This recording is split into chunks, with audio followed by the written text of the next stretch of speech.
Everybody ready? Startle you? Startle you?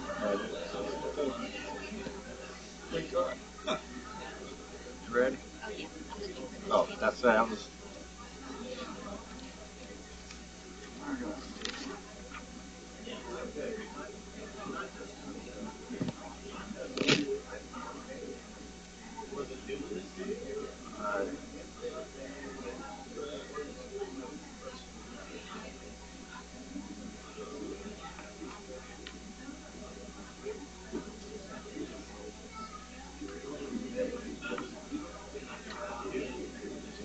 They'll log in.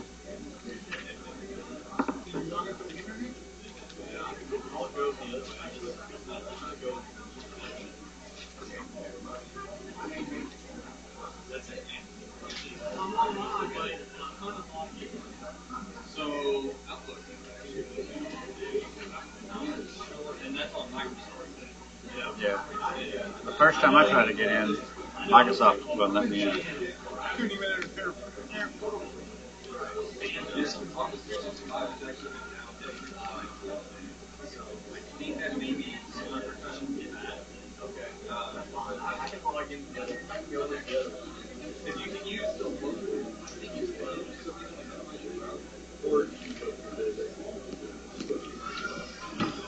Close this door. It should be pretty strong.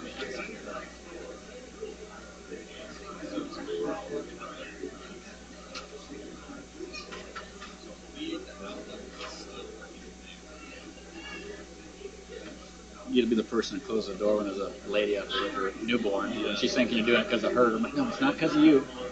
Safety. Actually, he can scream all he wants. It'll go faster. We'll get done.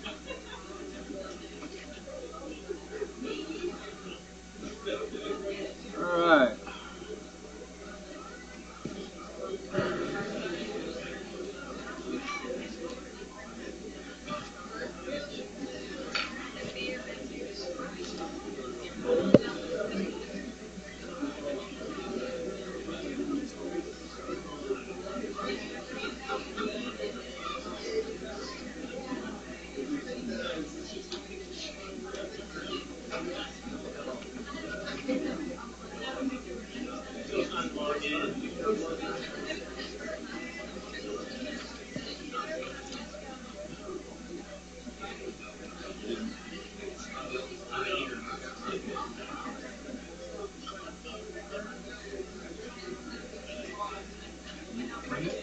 You need to print it?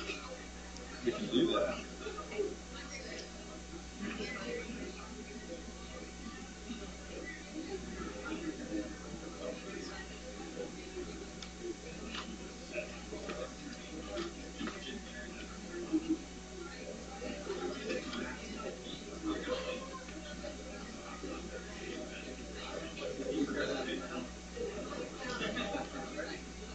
Yeah, I'm ready. I'm ready.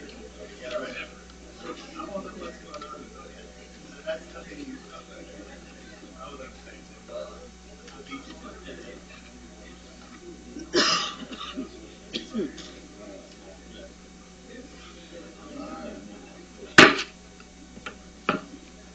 Good evening, ladies and gentlemen. We now call this meeting of Tuesday, September 4th, the Board of Trustees, Goose Creek CISD meeting to order. Do we have a quorum? We have a quorum. Note for the record, we have 6 board members. Mr. Sampson is absent. And was the meeting properly posted? Yes, the meeting was properly posted. All right, before we begin our meeting, we'll go over our mission, vision, and core values. Our mission is to develop the whole child. Goose Creek CISD develops and enhances these learners' intellectual, social, and emotional well-being, facilitated by a highly qualified team committed to growth, community, collaboration, innovation, success, and determination. Our vision is we empower every student with the knowledge and skills they need to succeed in a global community.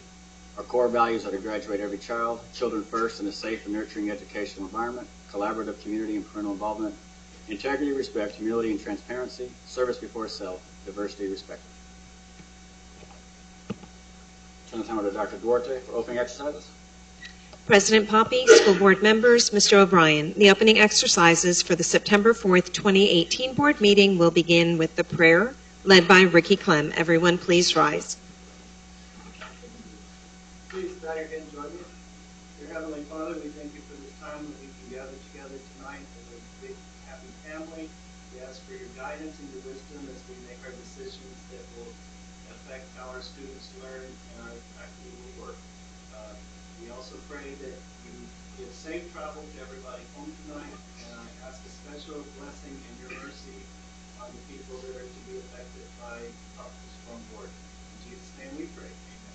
Amen. Amen. The pledges will be led by Al Richard. Please face the flag, make an appropriate salute, repeat with me. I pledge allegiance to the flag of the United States of America and to the republic for which it stands, one nation, under God, indivisible, with liberty and justice for all. And now the Texas flag. Honor the Texas flag. I pledge allegiance to thee, Texas, one state, under God, one and indivisible. You may be seated.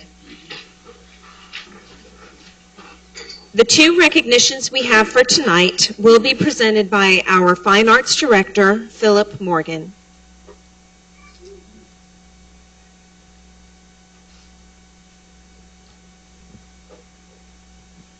Thank you, Dr. Duarte. Good evening, Board. During the summer months, school districts across the state of Texas are able to nominate outstanding campus and district administrators who fully endorse, support, and lead their respective campuses and employees in the fine arts. This summer, an individual is recommended to the Texas Music Educators Association Committee for such a recognition. Tonight, this individual is receiving a certificate of distinction from the Texas Music Educators Association State Board for his outstanding commitment to the campus music and fine arts programs and for his support of those faculty and students. I am proud to have been his nominating representative, and I'm even more honored to present the award with him tonight. I hereby recognize Mr. Gary Guy, principal of Highlands Junior School, as a recipient of the 2018 TMEA Distinguished Administrator Award on behalf of Mr. Robert Floyd, TMEA Executive Director, and Mr. Frank Coachman, Deputy Director.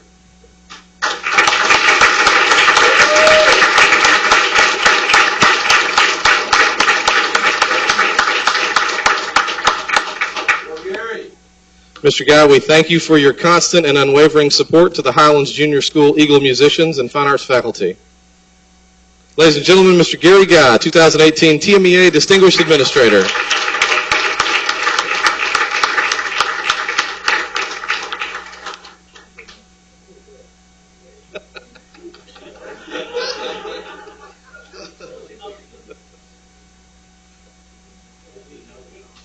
A music test. Okay, good.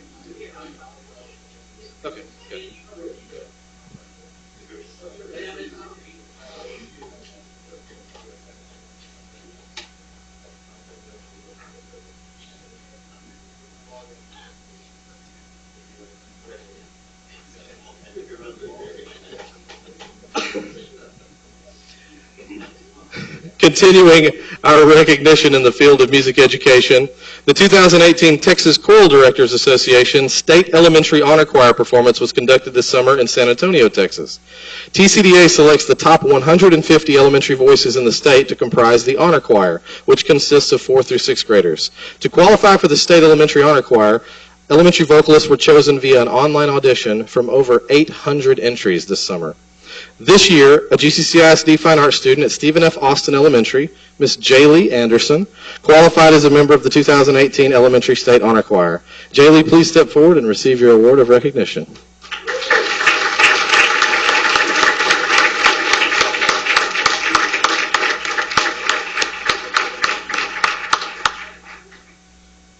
Of course, Jaylee can't do it on her own. She was vocally coached by her campus teacher, SFA veteran music instructor, Mrs. Carol Colvin.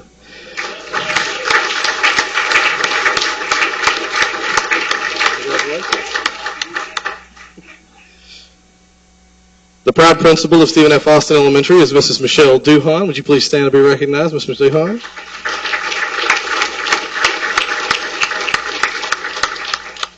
And in addition to supportive parents and supportive principal and teacher, I believe we have Jaylee's parents and extended family in support tonight. If you would, please stand and be recognized for supporting your student.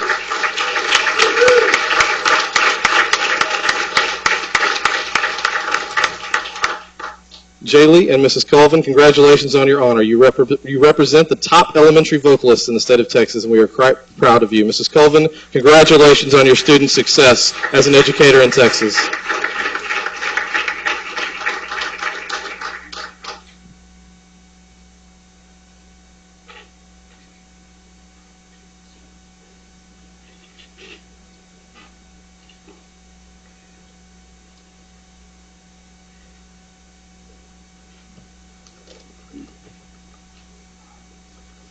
The next item on our agenda is citizens' participation. This is the time the board will hear any public concerns or public comments from those that have signed up to address the board. Before hearing such matters, I remind each speaker that you are limited your presentation to 3 minutes and that you should not identify any teachers, administrators, staff, or students by name in addressing your concerns or comments. We believe we have 3 speakers.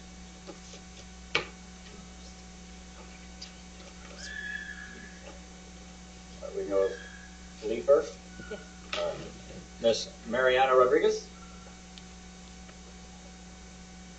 Good evening, trustees. My name is Mariana Rodriguez, and as a leader of the famous Robert E. Lee High School Marching Band, I would like to take this opportunity with my respective musicians and leadership here tonight from our GCCISD bands to extend a formal invitation to you guys, to each of you, for this upcoming event that will surely highlight the talents in our 100th year of our district. We know your time is valuable, so showcasing our absolute best for you is our goal.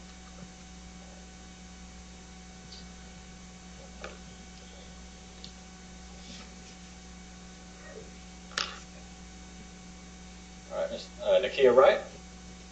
Good evening. My name is Nakia Wright. As a leader and drum major of the Goose Creek Memorial Patriot Band, I join my friends in inviting you all to the U.S. Band's Baytown Showcase on Saturday, September 29th at Solworth Stadium, beginning at 10 a.m., with finals and awards completing at approximately 10 p.m. This event is an invitational competition for the greater Houston area and an opportunity to showcase marching shows for you prior to the UIL contest in October. Mr. Morgan, our Director of Fine Arts, has sent you an invitation via email as a reminder of the event, date, and time on our behalf. Our next speaker, Ms. Mackenzie Como.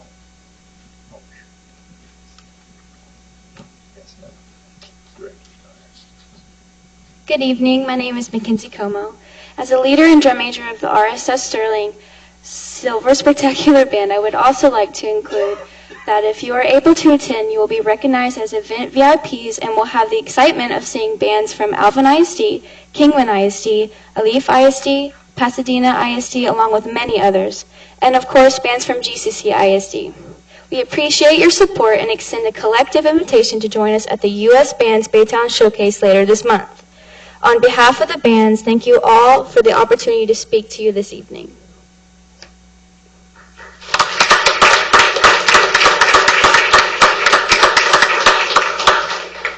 Ms. Como, Ms. Wright, and Ms. Rodriguez, thank you very much for taking the time out of your busy schedule and inviting us to your event.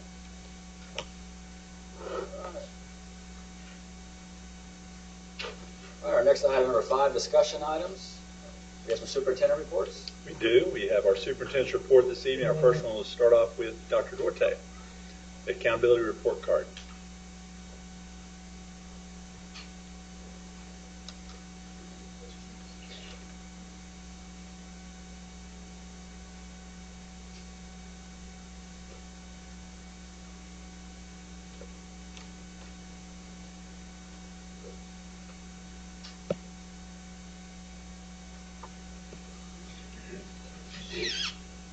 Hi, well, good evening. I have the pleasure of presenting our state accountability district and campus data.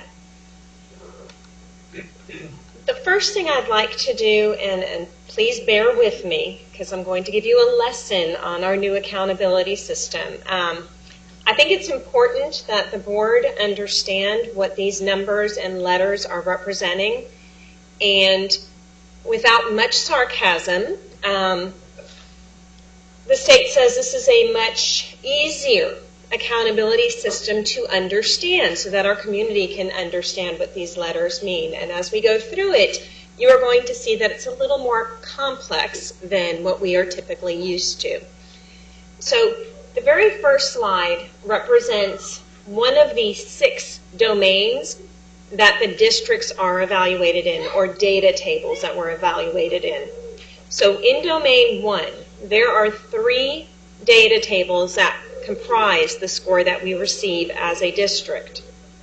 When we look at domain 1, typically what we're used to is, did a student pass the test or did they fail the test? And then based on the percentage of students that have passed, we've typically received a score. The difference with this accountability system is they're looking at the percent of our students who pass the test at the approaches level, is what they call it.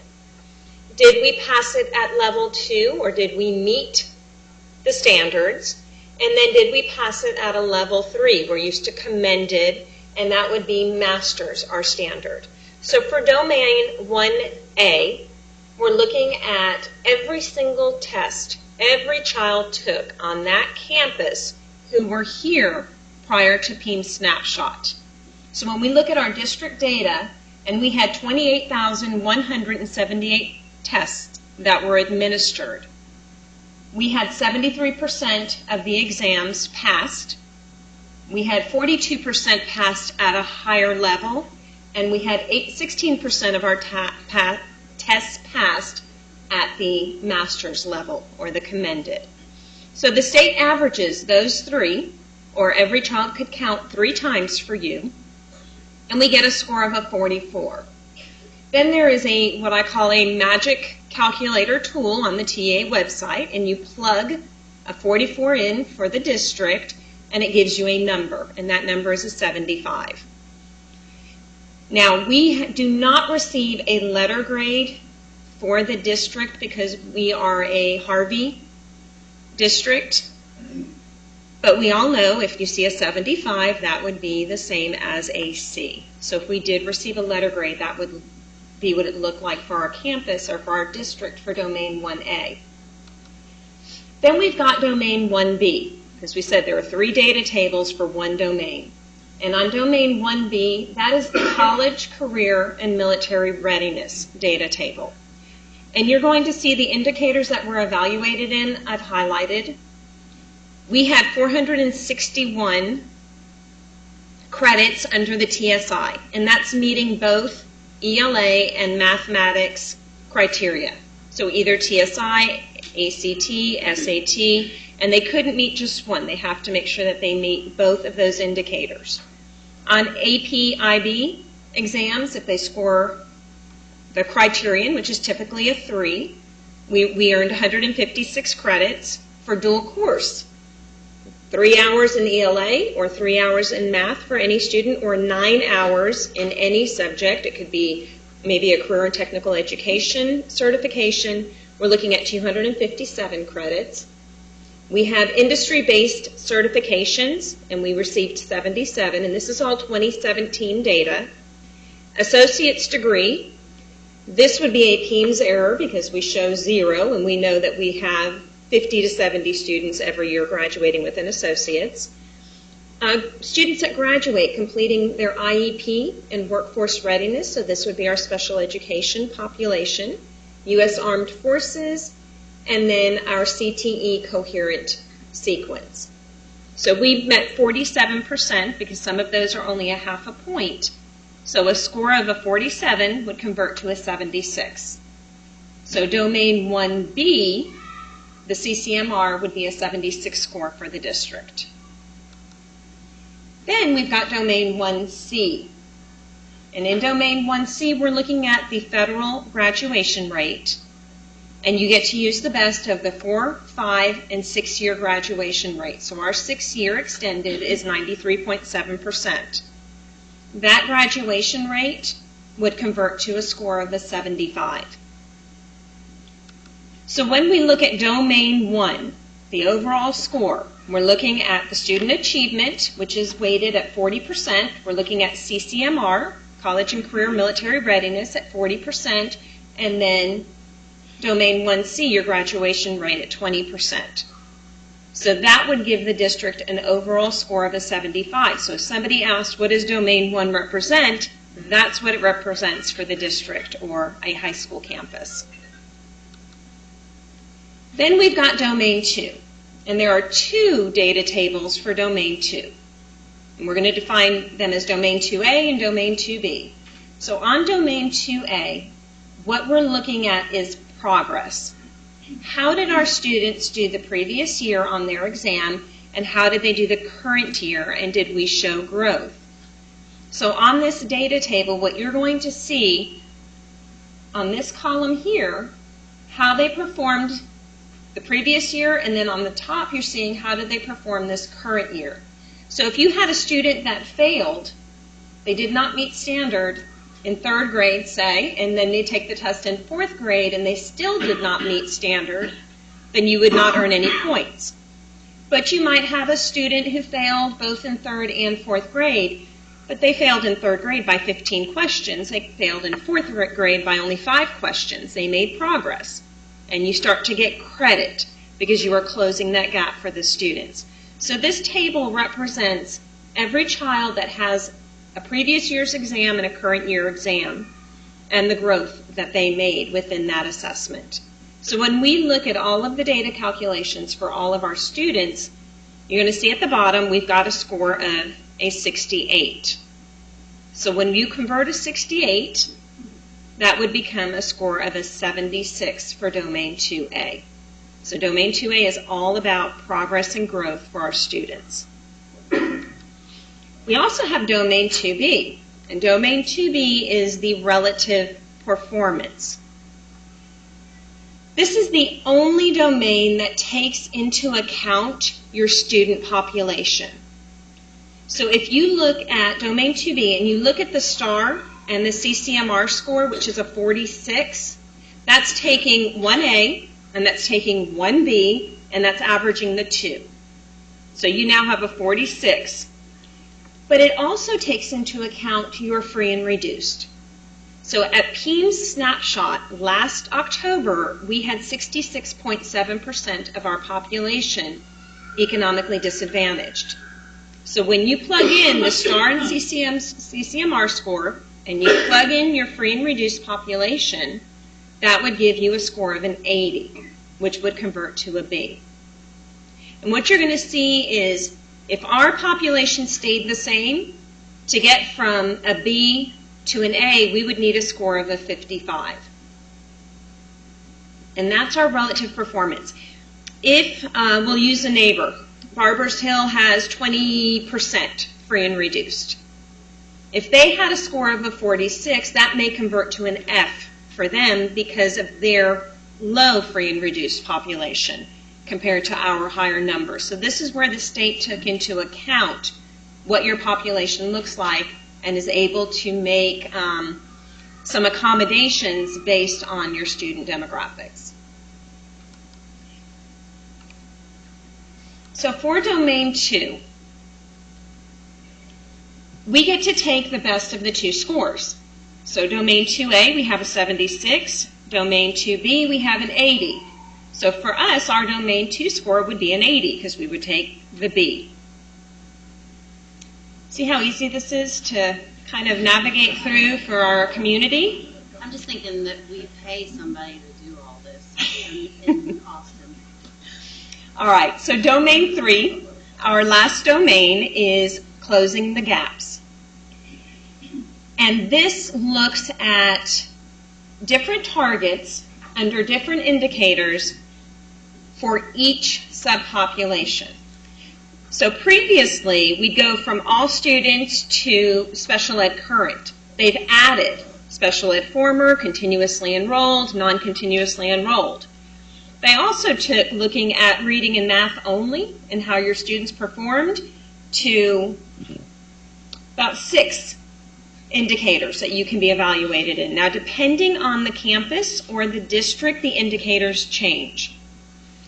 So what we're looking at is what percentage of our students met the target within each indicator. So if we look at the first one that the district is evaluated in, it's academic achievement status.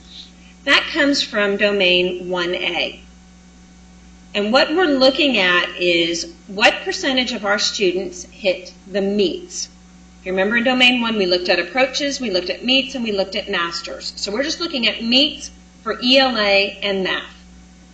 And each target is different based on your student population. So for all students in ELA, we would have needed a 44%. In math, we would have needed a 46%. Then you've got a different target for African American, Hispanic, special education, all of those change. We met 6 of the targets out of 26. So we hit 23%. And that weight for that indicator is 50%. So half of our score just falls under hitting that meets area.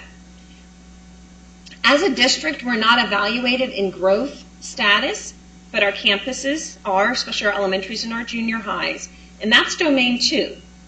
Of course, we hit 46% of those targets, but that doesn't help the district. Then we go to graduation rate status, and that's only for high school and the district, and we met 4 out of the 9 targets, so we met 44%, but that weight is only 10%. And that comes from domain 1C. If you look at the English language proficiency status, you've got one indicator. The only ones that take their TELPAS are English learners. So you either get 10 points or you get 0 points, and they're looking at your growth from TELPAS from the previous year to the current year. Then we've got student success status, and that's domain 1. But we're not evaluated in that for the district. And then we've got school quality status, and that's your domain 1B. And that goes back to your CCMR, except now we're not looking at just all students, we're looking at each sub-pop. And we hit 30% of those targets, and that weight is 30%. So when we look at our overall score in the 4 indicators that we're evaluated by in a district, we have 35 points. And that would convert to a score of a 72. Now what you'll notice is I did highlight one sub-pop, and that was our American Indian. And if you go down that category, what you're going to notice is we did not hit a single target. So if I have a campus that missed every single target, white, Asian, Hispanic, African American, they are identified as additional targeted support. And so their plan has to wrap around what are they doing for that sub-pop. So for us as a district, if we were evaluated as an additional targeted support district, they only do it for campuses, but if they did it for the district, we would have to have American Indian addressed in our plan because we did not hit a single target. So like I said, this is really easy to understand and to get through, and no sarcasm, how to behave. Okay, so we look at our overall. If you went into the TEA website and you typed in any district, this is the report that you would see. And you're going to see our overall score is a 78, but we're not rated because we have the Harvey provision. The only ones that were rated are those that had an A. And you're going to see for domain 1 student achievement, you've got domain 1A, domain 1B, and domain 1C, the STAR performance, college career, graduation rate. We talked about how we averaged that to a 75, and that would be a C. You've got school progress. Remember, you had 2A in academic growth, 2B relative performance. We get to pick the best of the 2, and that was an 80 for a score of a B. And then you have closing the gaps, domain C. That was a score of a 72 and a C. So when we get our score, our overall grade, you pick the best of domain 1, student achievement, or the best of domain 2, school progress. Whichever score is higher is going to be weighed 70%. Domain 3 is always included in your score, and that's weighed at 30%. So when we look at the B, we look at the C. We've got the 80 and a 72. That gives us a scale score of 78. That is our district accountability system in a nutshell. It's a big nut. It's a big nut. So then we wanted to share the campus data with you. And so going through each of the domains, domain 1 you just learned all about, and that was the student achievement domain. And you're going to see at our high schools we had impact with an A, and then we had GCM from a 79 down to Stewart Career Tech High School at a 72, all C's. Then we look at our junior school results, and we have Gentry, who scored an 80. And then we've got Cedar Bayou, 76, down to Horace Mann at a 70. Again, we're maintaining C's and a B. And then we look at our elementaries, and we've got Crockett at the top with 85. And that goes down to Austin, where we have 2 B's. Majority of our campuses hit a C in elementary domain 1 results. And then we've got Harlem, who just missed a C, down to San Jacinto, and then De Zavala. So for us, our target campuses would be those that are hitting the 58 to 69 range. Then you've got domain 2. And we talked about A versus B. And so it just shows what they scored in both progress and relative performance. And then again, we get to pick the highest score as our domain 2 score. And so right here, not very consistent. Not everybody used relative performance. Not everybody used progress. Lee High School, well, they had the same score, so it didn't matter 2A or 2B. And we're looking at an A. We've got 2 B's, and we've got 2 C's for our high schools. On our junior schools, we had 3 B's, Cedar Bayou, Gentry, and Baytown, and then we had Horace Mann and Highlands. The interesting thing is for the junior school, they all used relative performance. That's that one that takes into account their free and reduced population. And then we've got our elementaries. The majority received a B. Crockett, Clark, Alamo, Carver, Austin, San Jacinto, and Lamar. And you're going to see those that used progress that had really good growth and those that used their relative performance. And then we had some C's, and then we had 3 D's. And then we've got our high school domain 3 results. Impact with a perfect score. You've got Sterling, Stewart Career Tech, GCM, and Lee with C's. Your junior school domain 3 results, we had 2 B's. We had Cedar Bayou and Gentry. We had a C at Highlands, and then missed a C by 1 point at Baytown and Horace Mann with a 66. And then we have our elementaries, and in domain 3, that was that big table that had the Y's and the N's, and are we hitting each sub-pop within each target? And we had 2 B's at Alamo and Clark. Majority were C's, couple right there at that 79 mark, and then we had 3 D's. So our overall rating,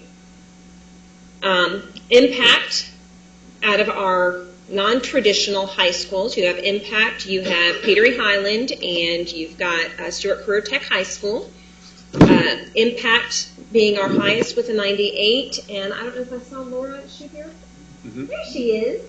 I asked our top principals to come in and just be recognized, so I'm going to ask Laura Reyes, who's the principal at Impact, to stand up, and any staff that came with her to be recognized.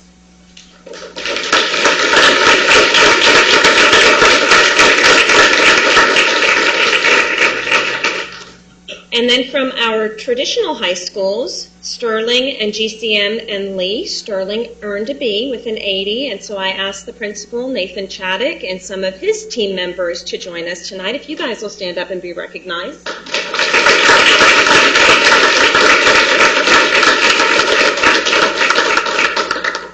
We look at our junior school overall rating. We've got Cedar Bayou, who had an 83 and a B, and with us is their principal, Michael Curl, and his team. If you guys would stand and be recognized.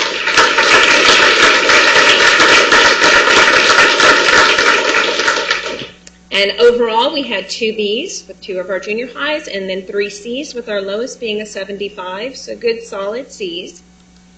And then we have our elementary campuses, and our top elementary was Alamo with an 86, and we have Andrea Cepeda here with her team.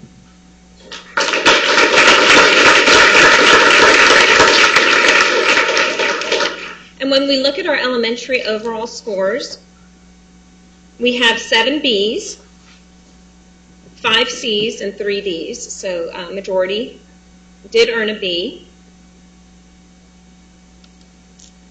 And then I wanted to demonstrate some of the growth. The state provided for us model data. So they took our 2017 data and they said, okay, if we had this accountability system the previous year, this is what you would score. And so I wanted to recognize our 3 top campuses that demonstrated the greatest growth. If you look at Clark Elementary, in 2017, if we had this accountability system, they would have had 2 Ds and 3 Cs. 2018, the progress that they made, they went to 4 Bs and 1 C, being at a 78. And so I asked, Kay Cruz was the principal at Clark Elementary. We've got Kim Scheidt here also, who's the principal this year, and their team here, and I'd like to recognize them for their hard work.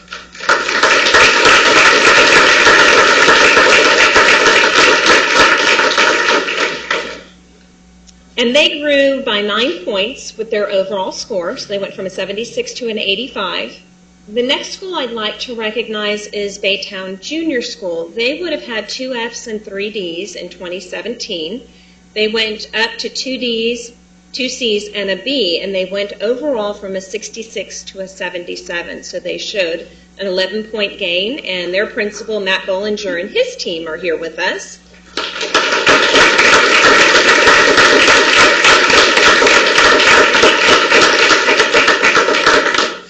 And the last campus that I'd like to highlight is Gentry Junior School. They had 2 Ds and 3 Cs, and they went up to 4 Bs and a C.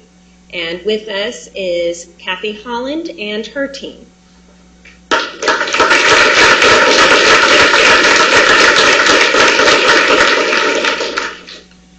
And they gained 10 points in their overall score, so they went from a 72 to an 82. The next thing I'd like to point out is Mo Casey's really been following how our accountability system works, and one of the things that the state highlights is this is a very clean accountability system, and they truly believe that demographics within the communities don't play a role in their overall accountability. And when they looked at the data and they looked at the percentages of economically disadvantaged students that are enrolled in districts, and they looked at the grade distribution, what you're going to see in blue is all of the districts that have less than 50% free and reduced, and then in gold or orange you've got all the districts that have more than 50% and where they fall within their letter grades. So if you look at the A, you have 65 low SES populations, and you have 35 that have higher. What they also found was your upper grades, your A's and your B's, tended to be much smaller districts than the larger ones. And so it's a great visual to understand how this accountability system impacts districts across the state. I also wanted to provide some data for you in regards to some of our neighboring districts.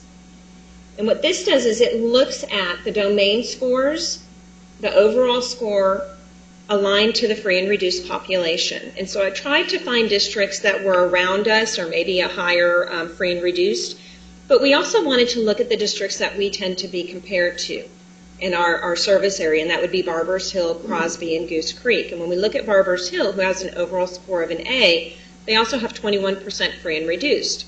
We look at Crosby, who had an 84, and they have 51% free and reduced.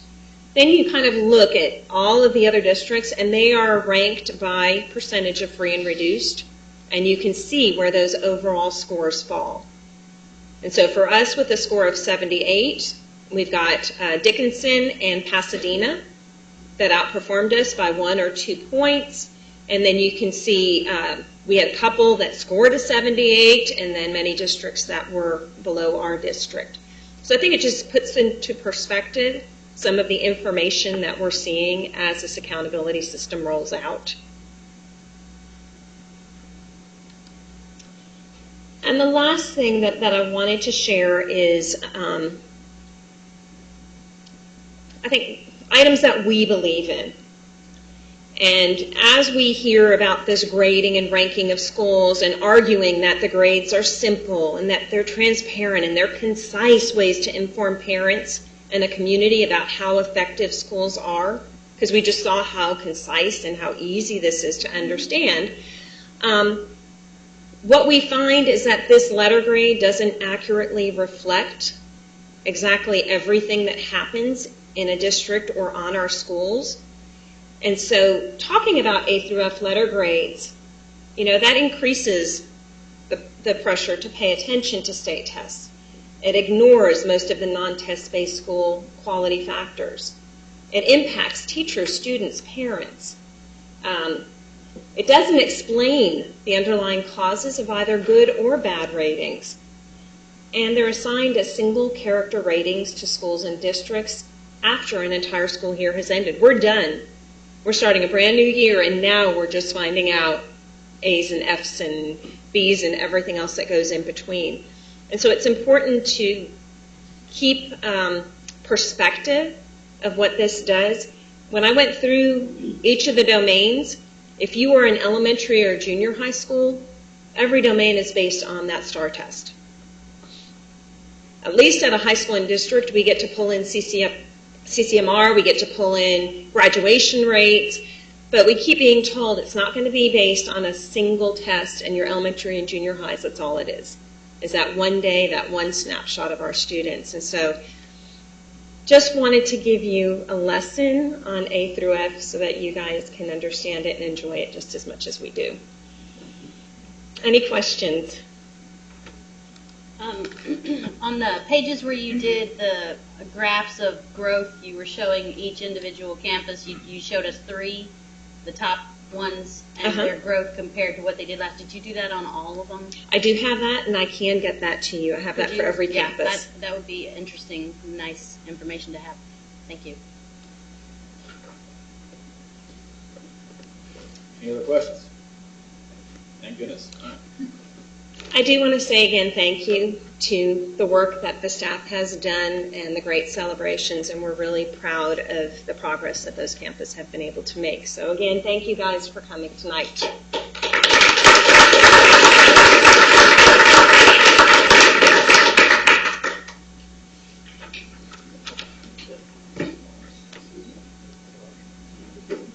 Okay, while the campus teams exit the room, I'll go ahead and introduce our next superintendent's report. They can start coming up. We have the CISD Education Foundation Update, led by Ms. Erica Foster, our director. Are you bringing a team with you, Ms. Foster? I don't know. Yes. Mr. David Frazier. The only other person left in the room. Lori Terry's our president. You coming up for it? Tag, you're in. We are now. Mr. Santana, you want to join us? No, sir.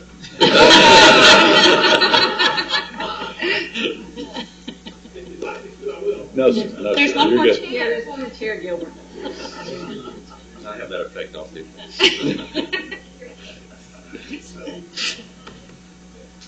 Thank you all for being here this evening and giving us an update. Thank you for having us. Good evening, everyone. Thank you for having us once again. After a couple of months, we're excited to be here and share with you some of the exciting things that we did 2017, 2018, and exciting things that we have coming up for the 2018-2019 school year. So as you know, the foundation was formed in 2009 as a 501c3 tax-exempt organization, and our mission is to partner with the community to provide resources, enrich teaching, inspire learning, and provide opportunities for excellence in education across Goose Creek CISD. The way that we enhance education is through some of the programs that we have in place. For example, the Education Foundation has awarded more than $1 million in innovative teaching grants and designated funds for additional projects. To be exact, $971,000 of that has gone for innovative teaching grants, and the other 56 was for designated donations. As you can see, for designated donations, we have Chevron Phillips last year who donated $10,000 for Harvey relief. And what we did with this funds is we bought 43 queen-size mattresses, boxes, and spring so that we can give Goose Creek staff and kids who were affected by Harvey a warm place and a place to sleep at night. Goose Creek also donated $9,000 to the foundation, and we were able to buy additional accessories to go with the bedding so that when the families took these items home, they didn't have to worry about anything. They could just go home and get a good night's rest. And the one that you saw on their Zoom in, that his name was Landon, and he walked up to me, a little grown person, and he was so excited to pick out his bedding. He said he'd been sleeping on the floor in his parents' bedroom, and this is after their house flooded. And this is right after it started a year ago, and I can't tell you what an amazing feeling that was to be able to experience this.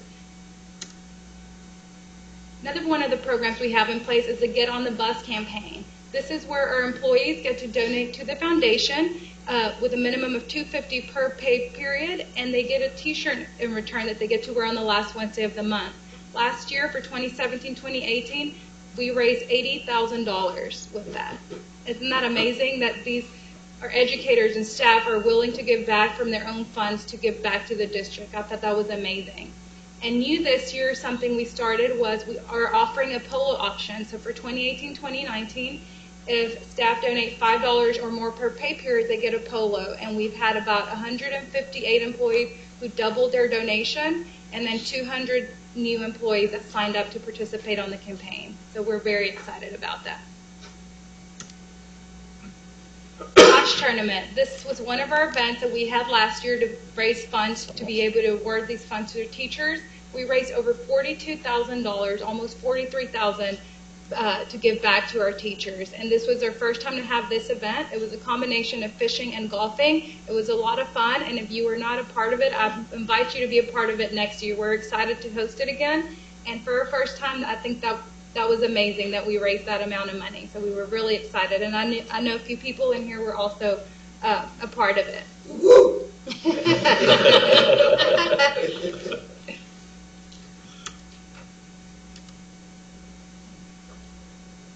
Here are some pictures. As you can see the fish. I have proof that somebody did catch a fish.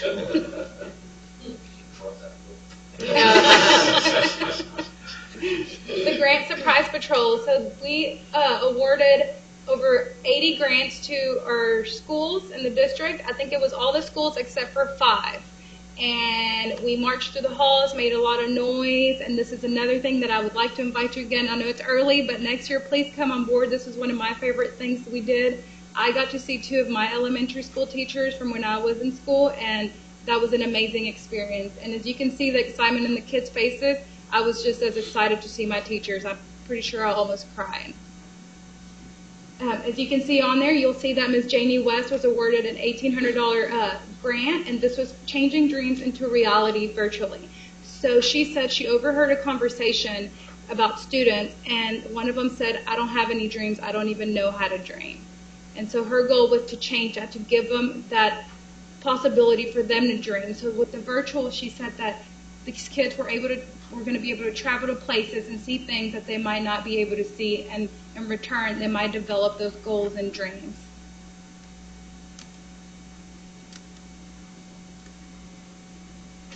You can see, I just like to put these photos, you can see how excited they are. So the 2018 Students' Choice Awards Banquet is where we recognize 15 of our Goose Creek teachers that were nominated by our high school students. We had over 600 entries, and we select 15 of those, and we recognize them at the banquet. This was one of my favorite events as well, because this is where we show the teachers how much we appreciate them, and I wish we can do all of them, but we can't. But this was a really neat event, and some of those kids recognized teachers that they had when they were in elementary. And so, and I, as an alumni of the district, I can tell you that I remember a lot of my elementary school teachers, and I get excited when I see them now. Our new event this year, an exciting one at that, and I would like to invite you to it. It's September 29th, and it'll be exclusively hosted at Minute Maid Park. It's our All-Star Gala. We will have MCs from KHOU, Cheetah Craft, and Jason Bristol. We'll have a live and silent auction and dancing as well. Our top level donors will be able to dine on the warning track on the field. And everybody else will be able to dine in the exclusive Diamond Club as well. So it'll be a fun and exciting time. We just started, I would say, about a month ago, and we have raised over $100,000. And we have 10 people as of today on the waiting list for the $1,000 sponsorships. And as you can see, Patience ER is our top MVP sponsor. We sold out of the 5,000 and we had to add more. And then we just added more of the 1,000 as well as of today. Our goal for 2018-2019 is to raise over $300,000. I think this is something that we can achieve with the support of the community, and I'm very excited about it. As you'll see here, you'll see some of our 2017-2018 top-level donors. Our platinum donors have donated over $10,000 up to $24,900. We have our gold sponsors who have donated from $5,000 to $10,000, and then our silver who have donated $25,000 to $5,000. And then there's many more donors listed on our website. The type of donations that we have our annual fund campaign. We have general donations. These could be cash donations, pledge donations. They could be in memory or in honor of someone. We have Get on the Bus campaign. This is where our employees contribute to the foundation, and designated funds. Another way to donate is through Amazon Smile. So if you personally shop on Amazon or for the district, please go on there to smile.amazon.com and select the Goose Creek CISD Education Foundation as a charity of your choice, and they will donate 0.5% to the foundation.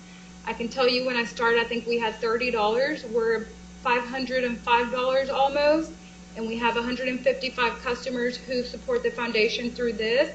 And just in 7 days last week, we had over 39 purchases. Now, I won't tell you how many of those were my purchases. but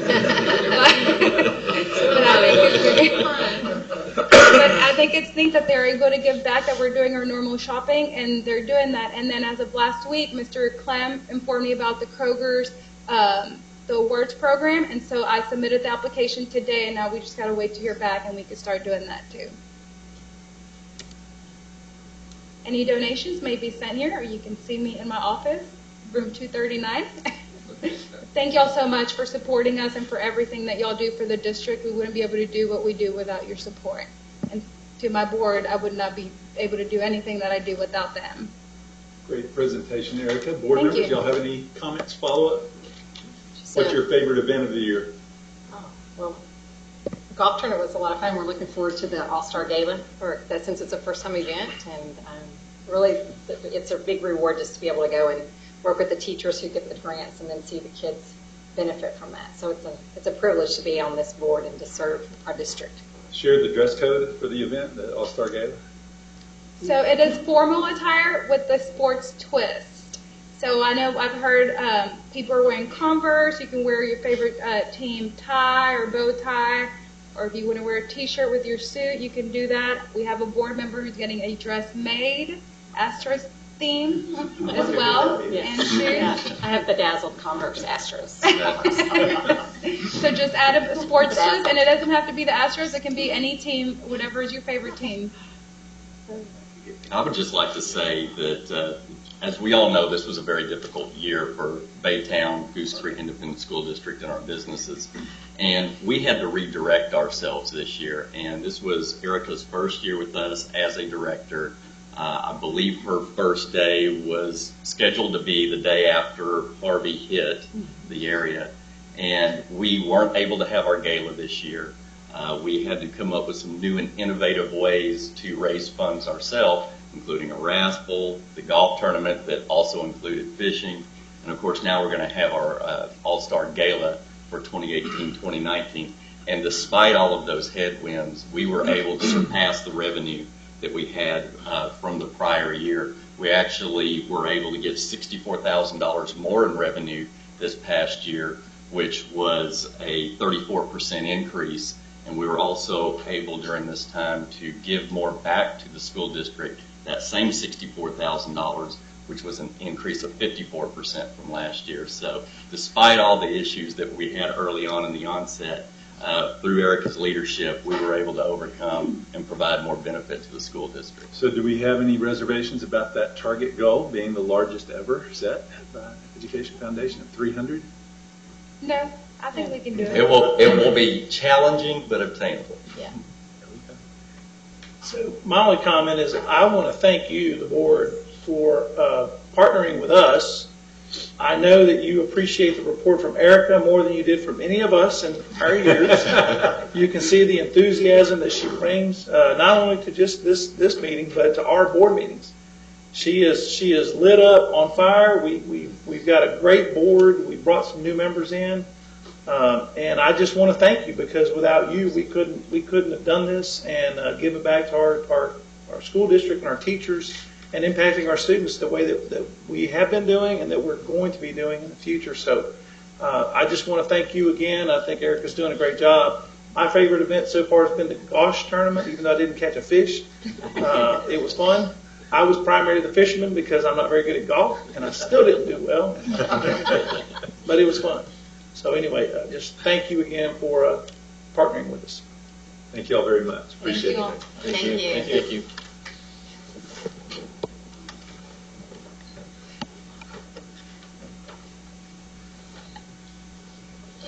The next item on our agenda is item number 6, approval of minutes. First item we have is minutes for August 6, 2018. Move for approval. I'll second the motion. We have a motion, Mr. Augustine Laredo, a second by Ms. Jessica Woods. Do we have any discussion? All in favor, raise your right hand. Motion passes 6-0. Item number B, minutes of the August 15th, 2018 special board meeting. Move for approval. A second. We have a motion by Mr. Augustine Laredo, a second Mr. Ben Poppy. Do we have any further discussion? All in favor of the motion, raise your right hand. Motion passes 6-0. Next, number 7, action items. Action item 7A. We kind of have a unique thing. A, we can do A, we cannot do B and C. We'll go ahead and do A since the majority of the board is here tonight, and then we'll discuss B and C a little bit later. Consideration of acknowledgement of board policy, BBFA legal and BBFA local regarding conflict of interest policies. This is in relation to potential 313 agreement with Investor. So I believe we need to go across the board, have each board member say they do not have any conflict of interest. No conflict. No conflict. No conflict. No conflict. I have no conflict. No conflict. Okay, 6 board members, all 6 that are present, stated they have no conflict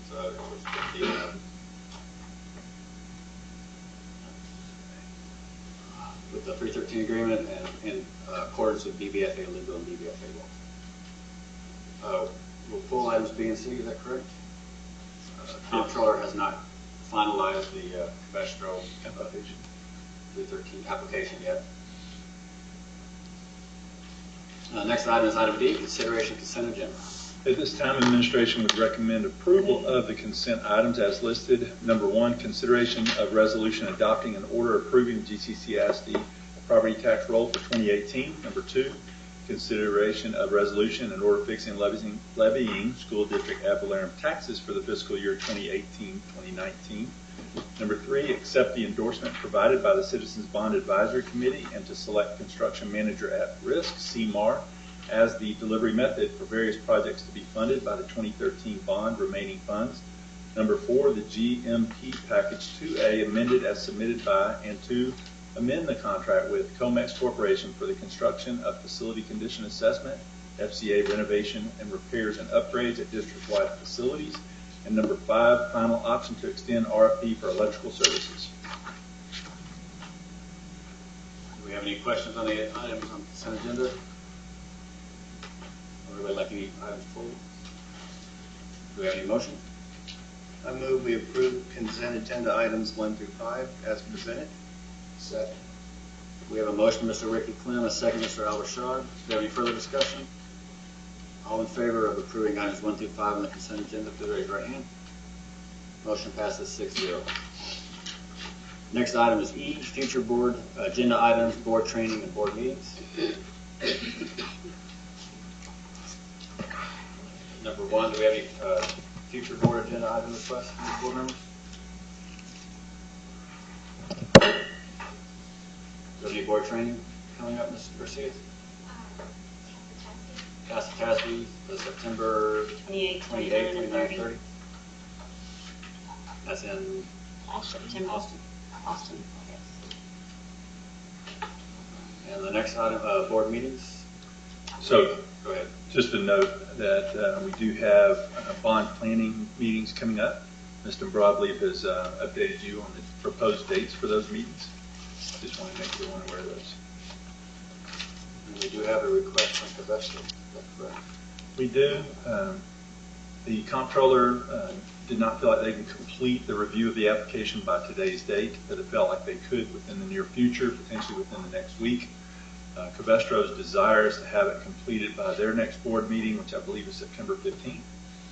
So there's a request on the table by Covestro to have not, well, it would be called a special call meeting, but we would need 4 board members to represent a 10-minute meeting.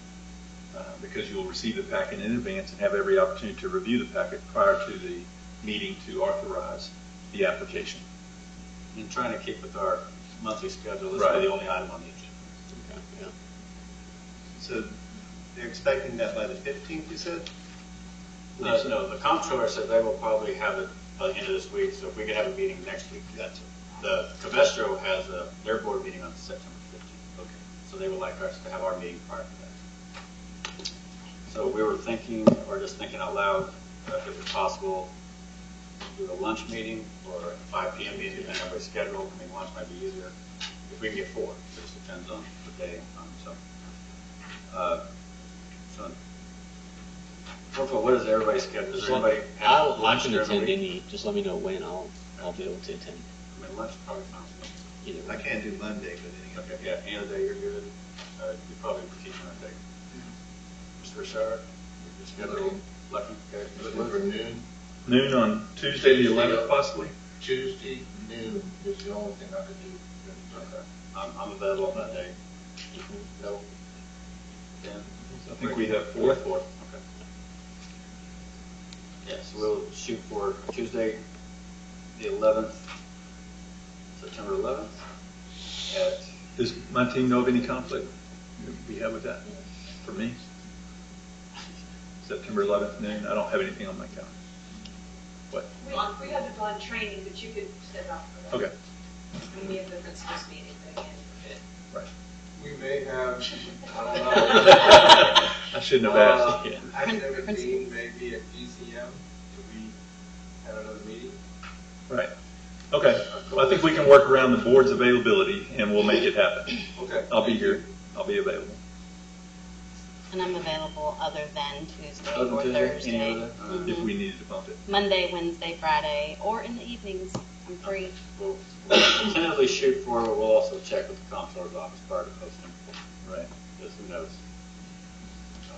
If that will be done by now. So it's no point. Ms. Grimes, did you hear anything different today by chance, by the end of the day? Okay.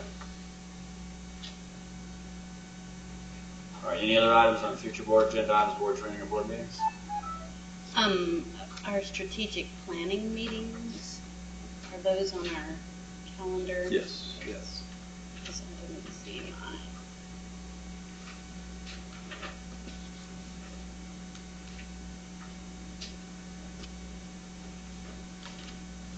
On the 18th, okay. Good.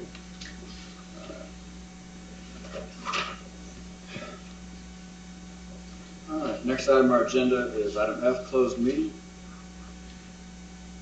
The board will now recess into a closed session pursuant to the following sections of the Texas Open Meetings Act.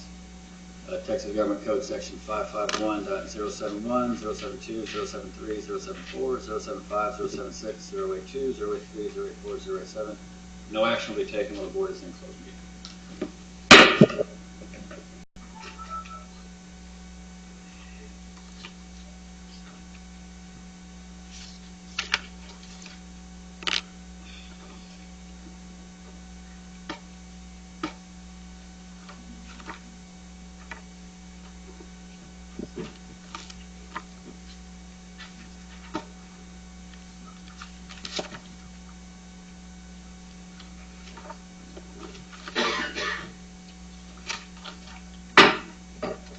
time is now 9:18 p.m. We'll reconvene for open session. Reminder that no voting took place in closed session. Next item on our agenda is item number 8, consideration of personnel. This time, administration would recommend the board approve elections as presented. Do we have any discussion? Move for approval. Do we have a motion? Let's do a motion first. Do we have a motion? Move for approval. I'll second. We have a motion by Mr. Augustine Laredo, a second Mr. Albert Shard. Now do we have any discussion? All right, all in favor, raise your right hand. Motion passes 6-0. And administration recommends accept the resignations and retirements as presented. Do we have a motion? All right. We have a motion, Mr. Albert Shard. Do we have a second? Second. Second, Mr. Ricky Clem. Do we have any further discussion? All in favor of the motion, please raise your right hand. The motion passes 6-0. Mr. Moreno's not here for us to tell him No, can't tell me why. He already hit the highway? He's back in. Leave his Goose Creek email active for one more day. We'll send you goodbye. All right, next item is item I, consider and take possible action regarding level 3 grievance appeal of former employee. Do we have a motion? I move that the board deny Mr. Caldwell's level 3 appeal and uphold the administration's level 2 decision. Do we have a second? Second. We have a motion by Mr. Ricky Clem. We have a second by Mr. Albert Shard. Do we have any further discussion? All in favor of the motion, please raise your right hand. Motion passes 6-0. Do we have an adjourn? Move to adjourn. All right. Do we have a second? A second. We have a second. Motion adjourn. All right, all in favor? Meeting over at 9:20 p.m.